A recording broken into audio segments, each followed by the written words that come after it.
дараагийн мэдээг танилцуулъя.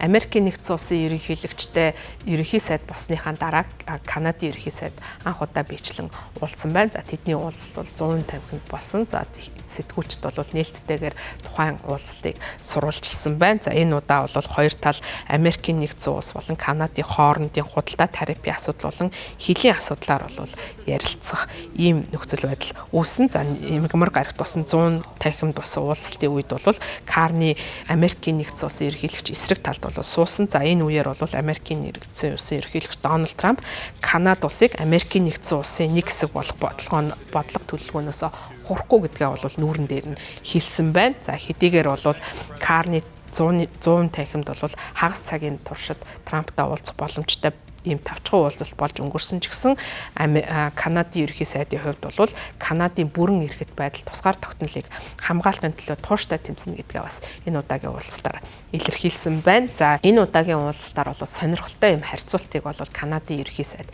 хийсэн байна. За Америкийн нэгдсэн улсын ерөнхийлөгч Дональд Трампын хувьд үл хөдлөх хөрөнгийн салбарт бол ажиллаж байсан ийм томоохон туршлагатай бизнесмен байгаа. За үүнтэй холбогдуулан Канада улсыг одоо Америкийн нэгдсэн улс энэ нэг хэсэг болгох төлөвлөгөөтэй нь бол жишиж хэлсэн байна. За тэрээр бол үйл хөдлөх хөрөнгийн салбарт таны мэдж байгаачлан зарим газар хизээч зарагддаггүй. Тэгэхээр яг үүнтэй адилхан бол Канада улс зарагдахгүй гэсэн ийм мэдээллийг бол өгсөн байна. Дональд Трампын хувьд бол энэ удаагийн уулзалтаар Канадын ерөнхий сайдыг бол ихээхэн магтан сайшаасан сайшаалын үгийг бол харамгүй хэлсэн байна. За тухайлх юм бол Карниг маш сайн авиаслаг хүн гэж магтан сайшаасан.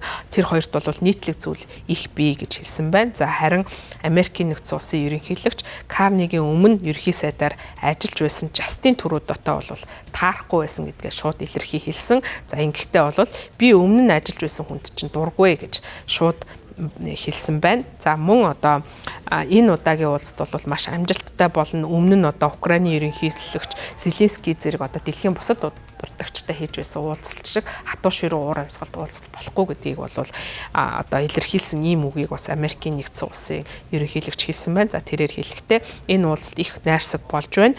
За бид одоо өөр хин нэгэнтэй одоо тесрэлтийн шинжтэй уулзалт болж байсан шиг ийм уулзалт энэ удаагийнх болохгүй. Огт өөр байна. Маш найрсаг яриа болж байна гэж Трамп мэдгдсэн байна. Харин Карни ерөнхий сайд Карни бас Трампыг магтаж сайшаасан байна. Та бол өөрчлөлтийг бий болгодог ерөнхийлөгч. За Америкийн нэгдсэн улсын ерөнхийлөгч бол ажилчдынхаа төлөө ууггүй ажиллаж байгааг би харж байна.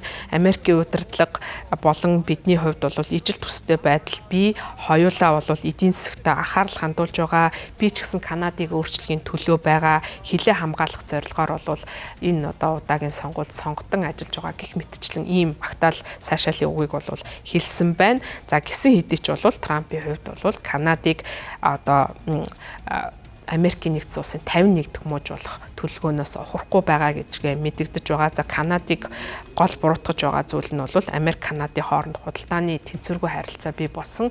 Хэвчлэн бол Канадад ашигтай худалдаа явагдаж байгаад бол байнга дургуутслаа илэрхийлж байгаа. За тухайлх юм бол хоёр улсын Америкийн нэгдсэн улсын хувьд Канадтай хийж байгаа худалдааны алдагдал нь 63.3 тэрбум $.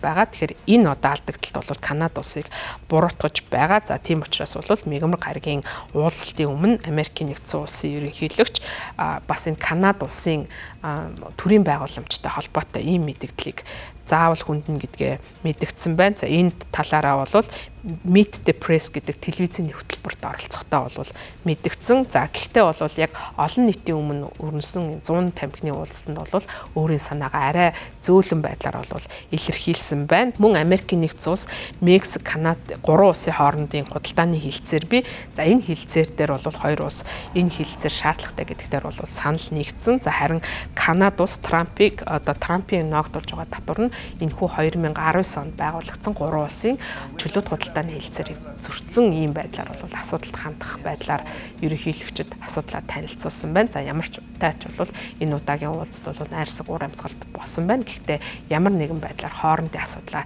шийдвэрлэхэд бол томоохон эргэлтийн шинжтэй дэвшил одоо гаргаж чадаагүй байна.